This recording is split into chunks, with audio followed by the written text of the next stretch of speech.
মহিলাদের ইজ্জত নিয়ে খেলা, আবার উনি রেট বাঁধে। কোনো মহিলা সুরক্ষিত আছে? উনি তো নারীর সম্বন্ধে বিরোধী, তো পাশ করতে দেবে কি করে? উনি তো দেবে না।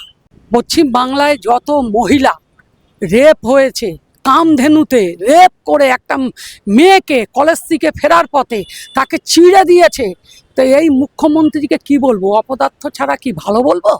উনি যখন 8 থেকে ভাষণ দিচ্ছিল, যখন সিপিএম ছিল, তো যে আমি পশ্চিম বাংলাকে বদল করব, তো উনি কি এই বদল করেছে?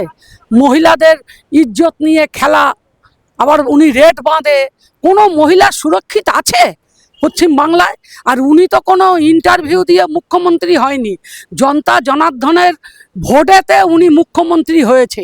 তো আজ কেন জনতা দেখবে না, বা মহিলাদের এইসব যে সম্মানহানি হচ্ছে এগুলো শুনবে না? বা উনি আজও পর্যন্ত 14 নবান্ন থেকে নেমে একটা মহিলাকে বলেছে ধর্ষণকারীদের যে এটা কেন হচ্ছে, তাহলে ধর্ষণকারীরা ভয় পেত। উনি তো বলেনি। ওনার আরও আনন্দ হয়, ভাই ওগুলো ওনার। আমাদের পশ্চিম বাংলার থেকে লোক চাইছে না আর উনি মুখ্যমন্ত্রী থাকুক।